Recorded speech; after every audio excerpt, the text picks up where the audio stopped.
most used way is bringing in TV. So broadcast TV, most often like through direct TV subscription, it could be your local subscription, that kind of thing. So that's probably the more often used. But there also is another subset of our SnapStream customers that uses it to bring in live streams or their own live events. We have customers that put on their own events, and then they broadcast those and bring them into SnapStream, and being able to clip and post to social from that as well. So both of those are Can I something share to look something out really for. quick, Jill? Sure. By the way, everyone, my name is Brennan. I do marketing and video here at SnapStream. Um, the and latest recordings, you'll see Reuters.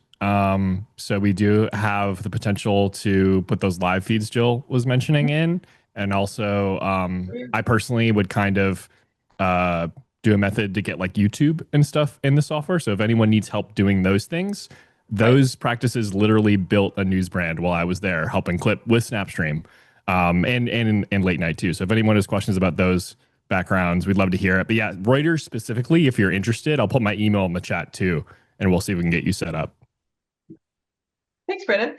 Brennan is our prime user. He used SnapStream for years, I think at CNN and other places as a producer. So he's my go-to person to give me examples of actual usage by an end user. So anyway, so let's talk about how things come in. I just want to kind of show you just on the TV side. And again, several of you have different user permissions. You may not be able to see some of these tabs I'm showing you, but I do want you to have an overview of how things come in and what can come in. So if you go to the guide up here, it's going to show you the inputs of whatever is coming in. In my case, I have DirecTV package coming in. And so this looks just like if you had DirecTV at home and you have the guide. You can go through the guide. You can look to see what's going to be on TV, next week, choose a date. You can jump to a specific channel. I want to see what's on CNN or Fox right now, any of those kinds of things. You may notice that there are some little red dots. Those are indicating what is currently being recorded. So every different system has a different amount of tuners, simultaneous tuners that you have chosen as part of your contract. Quite often 2, 4, or 12 or more. So this is just showing what's being recorded. There's two main ways people record. Most people record something 24/7. They're interested in a lot of it is either the political news or the entertainment news, and they choose to record, such as CNN, Fox News, C-SPAN, MSNBC, 24/7. So because you don't know what you're looking for, you're looking just to see what the news is, and so you just record those 24/7. But you also have the ability to, on a specific day, if something happens and you want to watch a specific show, I'm just going to say I'm an entertainment reporter and somebody's going to be on Kelly Clarkson. I can right click and say record this episode of Kelly Clarkson. I'm not going to get into all the details of scheduling, but I just wanted everybody to know kind of the concept of how the scheduling is decided. And if you have access to the tab schedule, it's showing you what is being recorded, and it's a cumulative list of everything that's been requested to be recorded. So that's there. Okay, we're going to go ahead and get started in the library. The library is where all of your stuff lives. So when you first come in, the all view is showing you all full recordings. So it's reverse chronological order. So the most recent recording is here at the top. So these are your in progress recordings are usually going to be right up here at the top. And then, scrolling down, you see things that were earlier today or yesterday or so on. But most people are, coming here to look at one of these things. The other way you can find something, if it's not one of these that are right here at the top, you could look by series and say, for example, I want to see all my all my copies of different things. Like when I recorded a specific show, you could do that. You also could say, show me all recordings from a specific channel. So, I could do CNN and it would show me all the recordings I still have on my system, full recordings of CNN. So you can use that. You also can use a date. If you're looking for a recording, you're not sure what it is, you could look for it by specific date. The other thing that you can use to filter is moments. So right now we're looking at the full recordings. But if I'm looking for a clip somebody made or something like that, I can go to all moments. And moments is a SnapStream term for anything that you create with SnapStream from a recording. So most often, 95% or more video clips. It could be audio clips. It could be a GIF. It could be a screenshot. So there are a variety of other things, and you can kind of see what this is. These are all videos right here. But this is a way you can look for, if somebody's made a clip and you want to go look at it, you could come here. And then my moments are things that I've created personally. So this is a way to get at things that you have created in the past. We'll talk about bookmarks, a little bit different than clips, but you have a way, same type of thing, look for everybody's bookmarks or your bookmarks. Okay, so I'm gonna go back. Most people just open the recording to view or watch or whatever, but I do want to point out that you could from here actually view the transcript, or you could, share it. If it's a program that is done like this is not in progress, you could download it from here. And then one of the uses of SnapStream that has really gotten popular lately is the multi-view. So, we live in this huge political news cycle, or just news in general. And so you have the ability in SnapStream to watch up to 4 programs at once. And so what I can do is I can add things to a multi-viewer. So I'm going to clear out my multi-viewer there. I can just pick channels, and usually this works for in progress. I can say, Sports Center. I can do, Houston Life, Making Money, and we'll add one more. Okay. And then once you picked your 4 programs that are currently recording that you want to watch, then you just hit play multiple items. That's going to bring this up in a screen, all those 4 channels. I must not have got something that was recording at this point. My apologies. But a lot of users, SnapStream users now just keep this on their second monitor, and they can watch the news of the day as it's unrolling. Especially this one happened to be, not political news, but especially when it's 4 news channels, and you can kind of see if some big breaking news and who's covering it and how they're covering it. So you could do that. These And are I haven't classic used. debate night, war room, or like a address. Every channel is covering a different thing or the same thing. Very useful. Really quick, we can come back to the multi-viewer, Jill, but Paul was asking about the black lock icon that's next to something in the library. So like Paul, were you saying when you're trying to like pull a clip, the ones with the black lock icon, you're not able to pull them? I can wait for him to clarify in chat, Okay. but So yeah, you can go just ahead, to Jill. say, just to show what he was talking about, if you look in moments, when you create a clip or anything from SnapStream, it automatically locks it, which means it can't be deleted. You can share it, you can download it, you can do all this stuff. It's not going to be automatically deleted by the system to make room for more space. But in the old recordings, because you're recording 24/7 all the time, those are not locked because everybody has a finite amount of storage space. And so at some point, in a couple weeks or a month, you need to delete the oldest recordings to make room for today's recordings. And so that's why they are not locked. And that just means when it needs room, it may delete this recording. But for State of the Union, that kind of stuff, I always suggest to people if this is, like a really big thing, State of the Union, debate night, whatever, I would go up here and then I would go to more actions and lock item. And that way it will not be removed for space. So it means they stay in your server. All those clips that you've made have the lock on them because they're going to stay in your Moments tab and be able to download it in your archive. Did I state that correctly, Jill? Yes. Cool. Yeah, Paul said when he was trying to pull a second clip, like after pulling a first one, he would see that icon. Um, Mhm. yeah, Paul, if there's any other Yeah, issues, we're happy to follow up. But yeah, that's showing that those items are kept in your system. good And question. we also have another question. How long does a locked clip remain in your archive? I believe as long as you have space, Rachel? You will run, it will never delete. A locked item will never delete. If you run out of space, your administrator is going to get an error message saying you have no space. And you'll have Right. to, do something to, do that.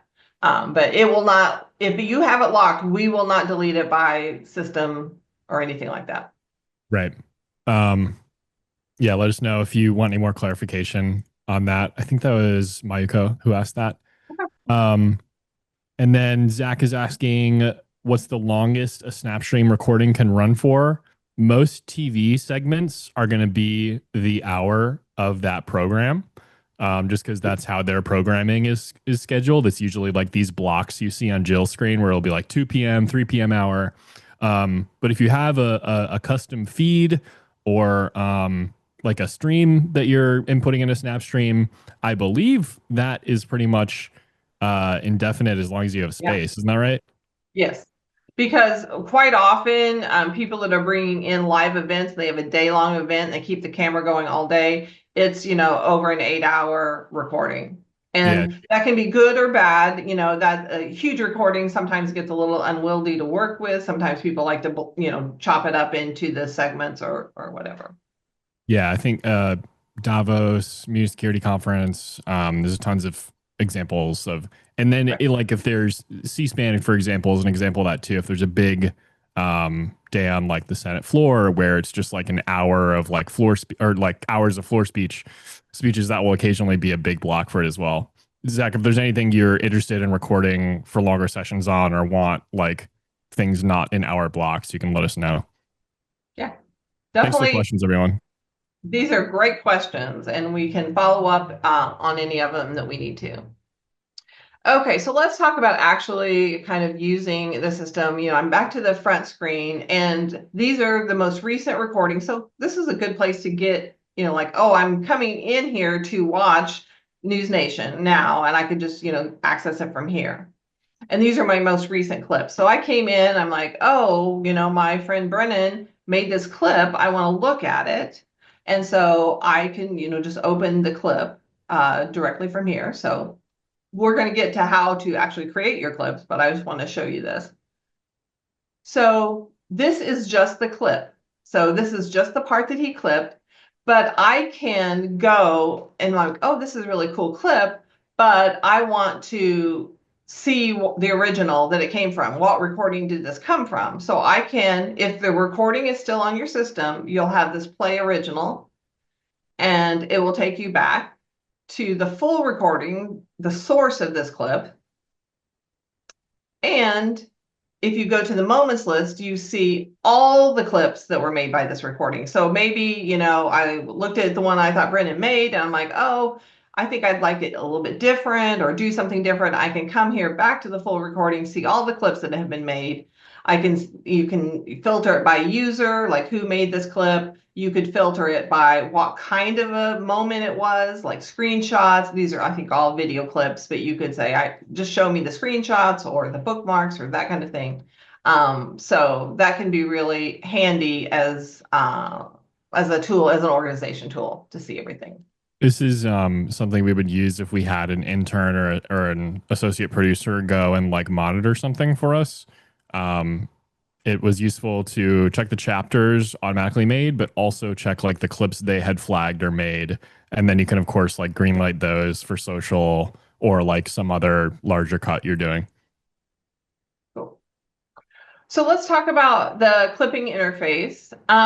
When you come in, well, actually, I'm going to start over here on this information tab, just so that you know it's there. This is going to be the background of what channel it was recorded, when, what time, what date. This is another way to download the whole recording, the whole transcript, something like this. This is also a way you could tag a recording, especially we're talking about, debate night or State of the Union. You could put a bunch of tags on here so that you could search later throughout your database of everything that had, SOTU, Biden, Trump, whatever it is. So you could tag things for an organization method. So how it comes in by default is in 3 panes, unless you have if you're doing it on a tablet, you're going to see one pane at a time, but it is really helpful to have all 3 panes together because they're all useful. So on the right side, this is a fairly new feature, and that is AI chapters. And what it's doing is, especially on all these shows that have a bunch of segments, they talk about different things within a show. It's going to I've seen 1 to 5 minutes. It's going to summarize what they talked about between 12 and 12:05. And it's not the transcript, it's just summarizing for you. So this can be really helpful if you're coming in after the fact and you're supposed to come and, record the, something about the G20. You're like, this is a way to find it easy. You're like, oh, this is what I was supposed to do. Let me find this part in the video, and it's going to take you to that part in the video. So it's just a fantastic way. We are working on being able to identify and not display ads, but it doesn't work 100% of the time. So like this, it didn't catch this was a ad, but anyway, on the middle pane, it always will be the closed captioning or transcript. So just to make everything clear, closed captioning is coming from if you're bringing in TV, we are bringing in the closed caption that the network provides us. So we were just displaying what the file that they gave us. For those of you that bring in your own live events or some other kind of feed that doesn't have closed captioning, we have the ability to transcribe it for you. And as we transcribe it as it runs, and then the transcript would be here. So they can be a little bit different on some things. As we all know, the closed captioning with a TV program can be not quite in sync with the audio, maybe a little bit late. And so that comes into play when you're choosing your clip points and adjusting those. Through this transcript, you can search the transcript. Notice I have this playing, so it auto scrolls, but I can go back and, go back to a different area and go there. I could also search, find some keywords, and it will take you to those areas. And then you can go back and resume auto scroll wherever it is. So on the video, basic video, I'm not going to go through all the different, standard video things, but I'm going to show you a couple other things. So you can, if you're coming in after the fact and somebody said, hey, at this time stamp, this happened and I want you to go clip it, you could jump to a specific time. So you could just put that in and go to that time if you know it. This is another place where you could tag, like if you were watching this and you weren't ready to clip it, but you want to find this again, you could just hit add a tag, and I'm just going to put test. But it could be whatever, subject, name, your name, anything you want to be able to go find that again. And then where you would find that, if you go to your information pane, see this little time tag. We'll show you that there.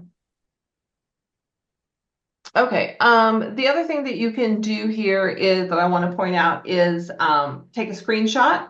So once maybe they have a splash screen when your segment starts and you want to maybe use that, you can just click capture screenshot and put a title in. And it remembers my choices, and I always have download image. So as soon as I hit create, notice it's already in my downloads folder. So that can be helpful as well. And Zach was asking about sync issues. I think we'll probably have to look at your exact server that you're on, Zach, to double check the sync. So I'm going to make a note for your CS rep and the ops team to check in.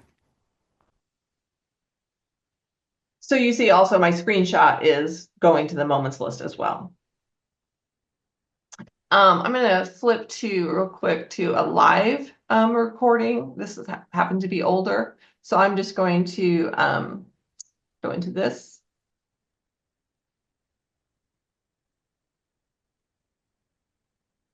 So this is still recording. So I wanted to point out that you can watch and interact with a recording in progress, and it doesn't impact the recording or anybody else that happens to be watching it. You will know that you are at the live edge, which it brings you always into the live edge when you first open it, and it will see here the red live, that is you're at live.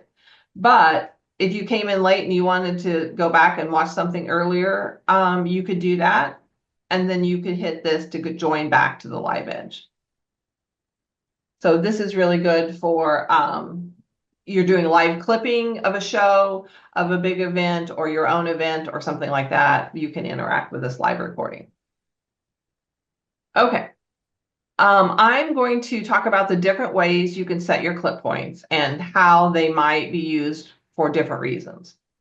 There are 4 ways off the top of my head, and those are the ones I'm going to show you. So the first one is actually using your clip start and clip end button. And notice they also have keyboard shortcuts. So you have a Z or I for clip start, and I remember I for in. And they have X or O for clip end, and I remember O, out. So if you are watching this live and you know they're getting ready to start a segment, I can just hit I and it starts that, and then I can watch. It could be 15 seconds, it could be 5 minutes, it could be whatever, and when it gets to the end of what I want to clip, I can just hit O. This works really well if you are live clipping, because even on TV, because you are marking your in and out by the audio, you know it's a clean in and out. It's going to be very close. You might want to check it again, but it's going to be close. So to check it, I'm going to go ahead and pause this while I'm checking it. So I have my in point and my out point. I typically don't use this adjustment. It's too big of a movement. You want to be able to tweak just in little tweaks in and out. So to hear what you clipped, you can loop clip, and then it's playing, and it's going to play your clip over and over.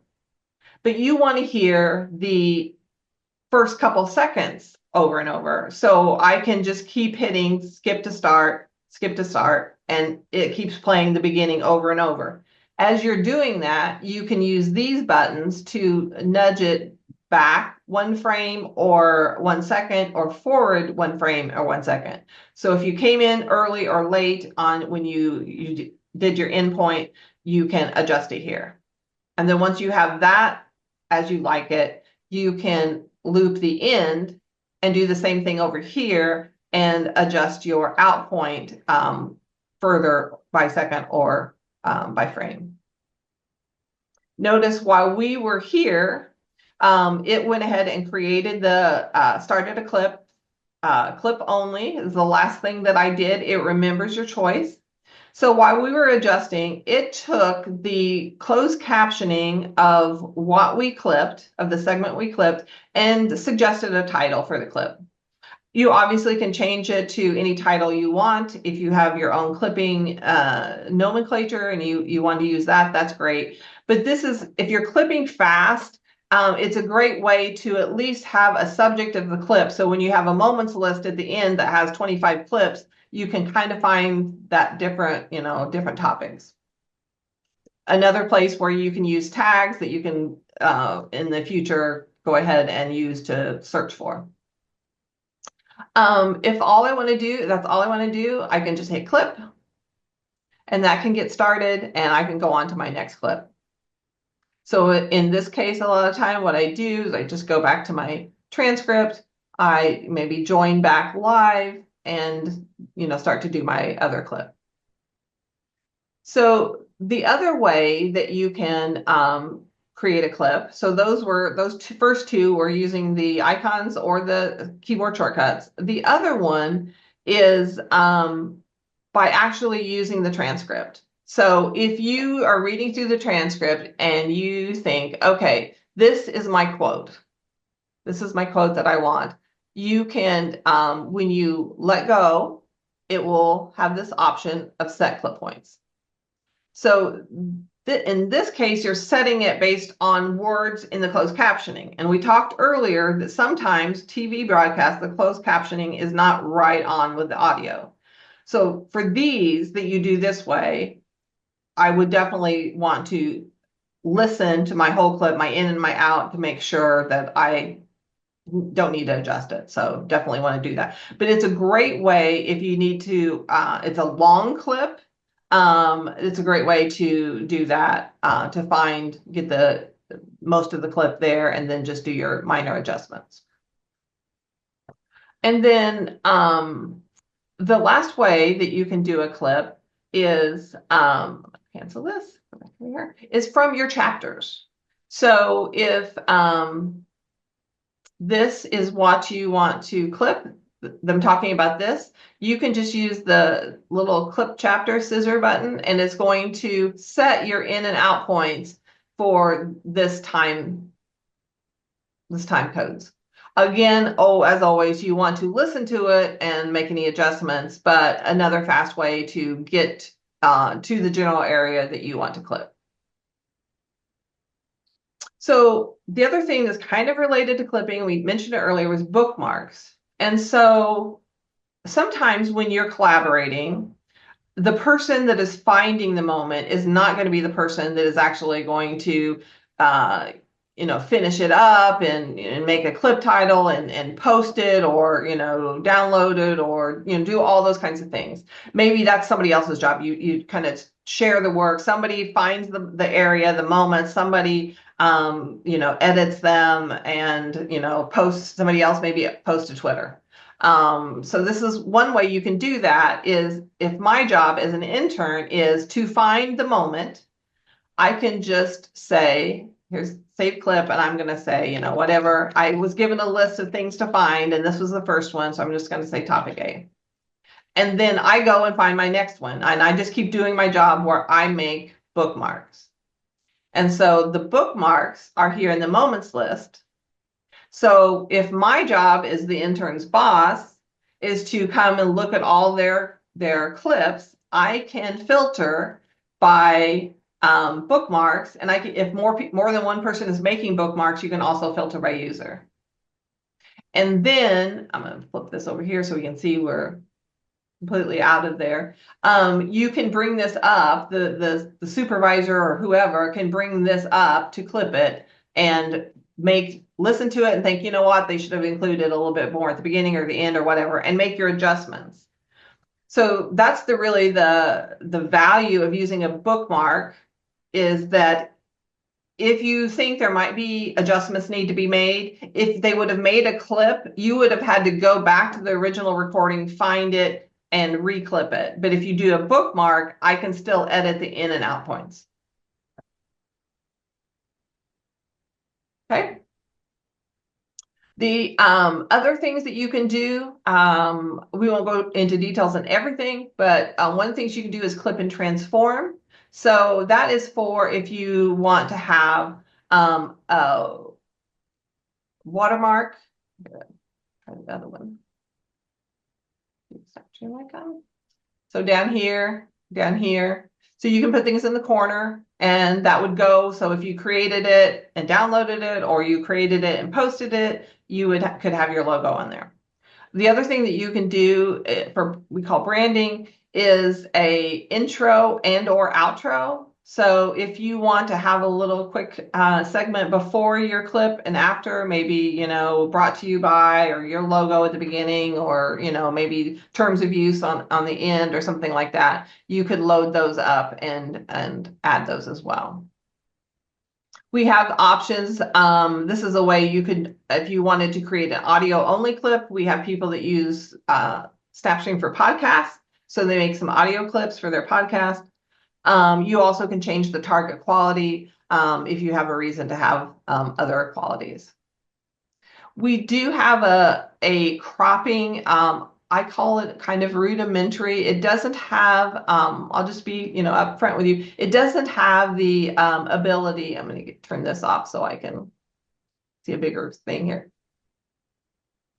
It doesn't have this like a smart feature that could, if you had two people talking and it would go back to back or anything. But for this kind of situation where you have somebody in front of a podium or something like that that is not going to be moving around, or there isn't multiple speakers, this is a way, if you know that your ultimate destination is going to get it into a vertical social media platform, you could do this here in SnapStream. Okay, I'm going to take this off as well. Other options that you have is share via email. And so this is another collaboration tool.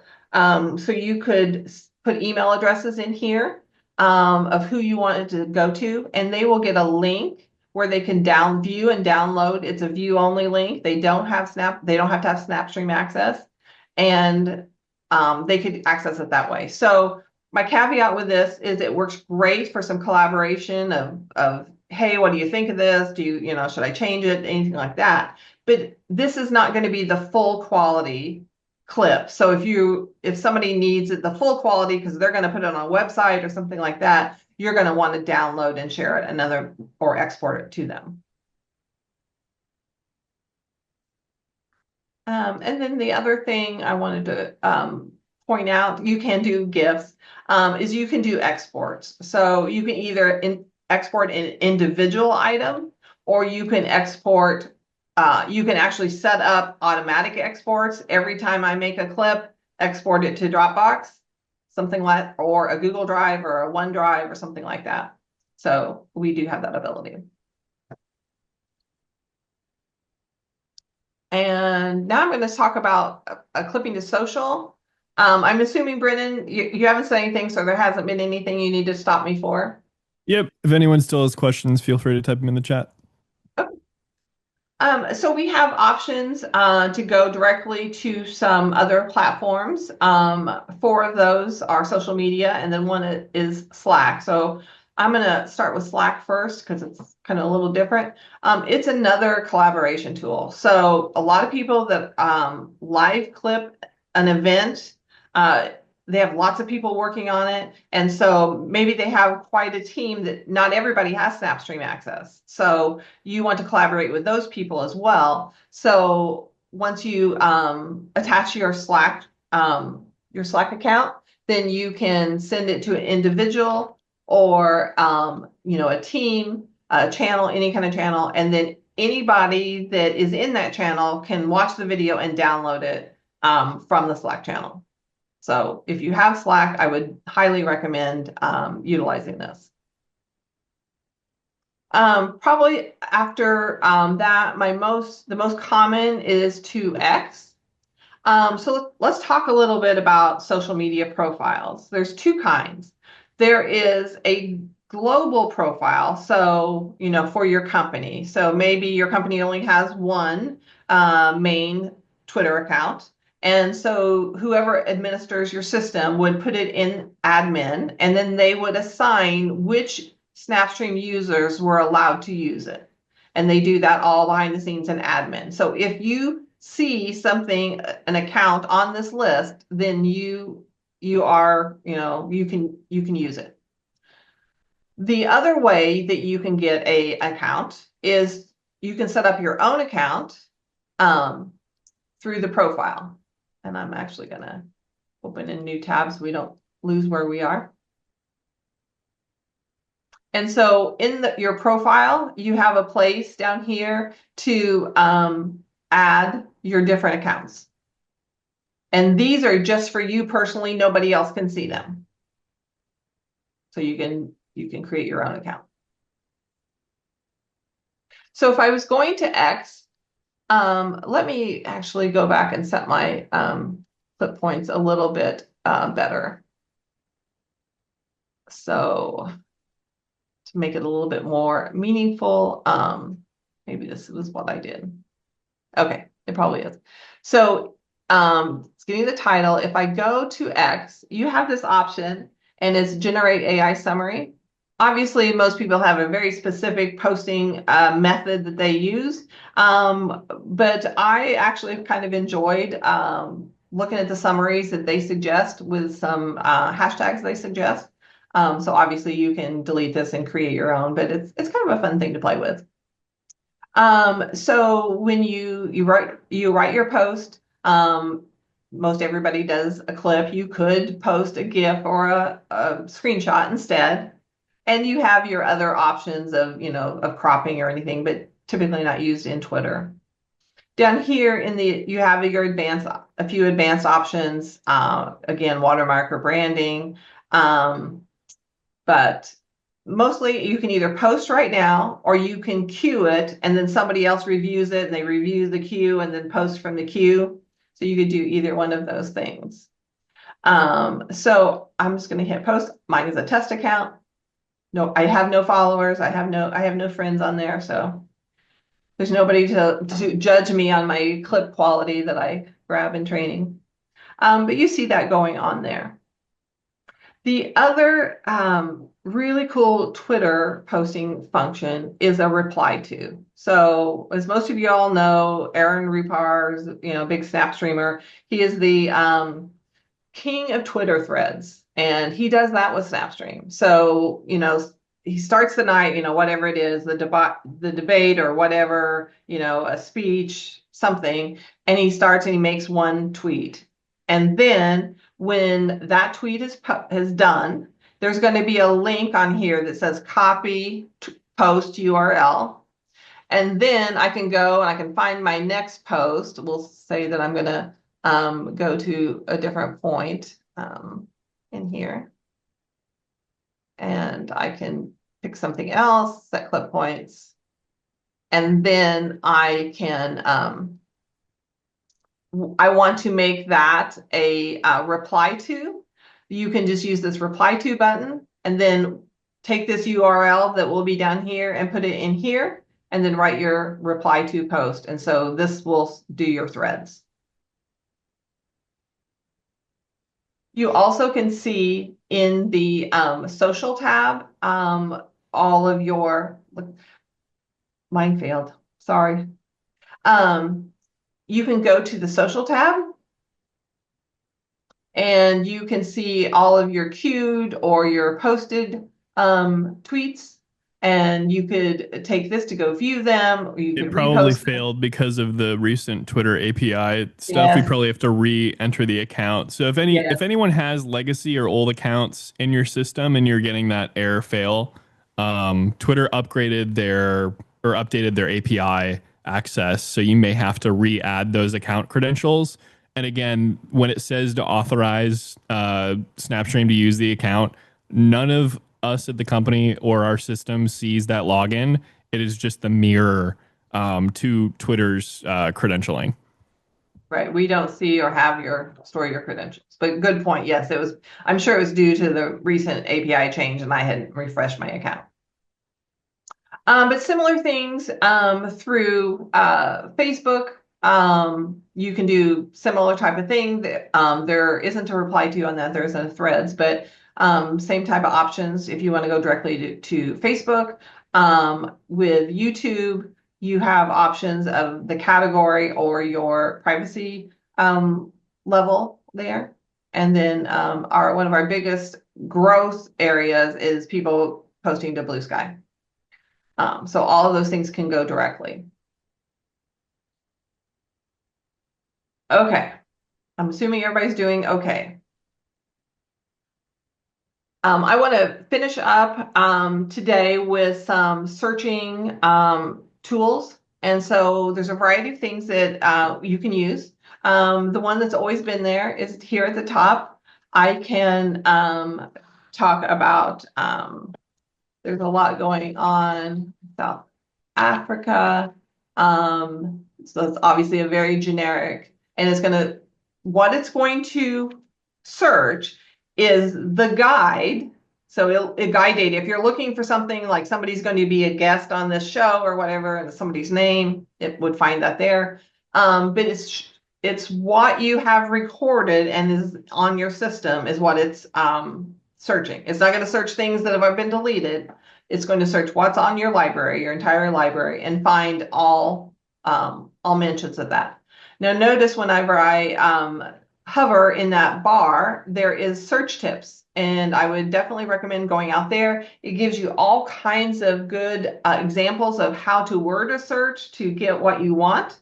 Because you can use, things like I could do South Africa and Trump, and it would filter more. And what it's telling when we say that, it's saying these two things within 20 seconds of each other in a recording. So now there's only 1,200. So when it finds these things, it finds the main show and then moments within the show or clip that has it. So if I'm looking through, I'm like, oh, this sounds really interesting.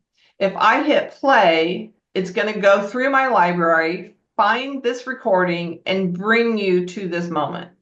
So very powerful in finding things. You can get very specific about things. You obviously using keywords, using and or not. But also, if you notice, whenever I click in here, I have these options. And these are things you can add to your search. So we were talking about tags. I could say tag is, and I start typing, and it shows me all my tags. I can say, I want to do just test, and I could, search for that. I could do, that has this search and then is clip. So I'm looking for anything that has this tag and is a clip, not the full recording. So you can get very, very specific in here if you know what you're looking for. When you find, if it's something that you look for all the time, every day, you're still working on this topic, instead of doing it every day, let us do it for you. Create an alert. And you can set the frequency like every day, at 7 in the morning. So when you get there, it's all ready. And it's going to send you an email that looks just like that list with all the links and everything, and it will take you. And then the next day, it will only show you new results. It won't keep showing you all the old results. So that's very cool. And then our newest search tool, if anybody has noticed, is Snappy, our TV Genius. So this is an AI chatbot, and this is this is still in beta. Just came out last month. So at this point in time, it has limited knowledge. I can tell you it doesn't know about clips versus recordings yet. So it's just looking at your full recordings. So you can ask things like, what are the top news stories today? And it would give you, some pretty generic results. And then you can then drill down and say, well, tell me more about tariffs. And then it tells me about them, some background about tariffs and what's going on with tariffs and why it matters. And then in those, you can see these little links. It's going to show you the sources of where it took that information. And then you could come here and find this moment that it referred to here when it was talking about this, and go right there and maybe create your clip or whatever. So pretty exciting stuff. We would love for you to try it out and give us some feedback, good and bad. It worked, it didn't work. I thought this was a bad answer. I wish it could answer this. Any of those things. If you have feedback, you can. So for example, if you thought this was not good, you could, under the 3 dots, you could do feedback and tell us why you thought it was good or bad or whatever. And this goes directly to the product manager, and she reads them every day throughout the day. And we actually had somebody that had feedback, and within a week they had made the update. So I can't promise that all the time, but sometimes your wishes are answered. So we need your input to be able to make this successful and for have it do what you want. So we love My feedback. most frequent use case for this so far is if I'm following a particular like lawmaker, I'll ask if they've done interviews on XYZ like channel. Or if you're, you know, uh trying to ask about a certain like committee or hearing that happened. Right. You can ask for a specific show. You can name a channel, a network, and kind of narrow it down that way as well.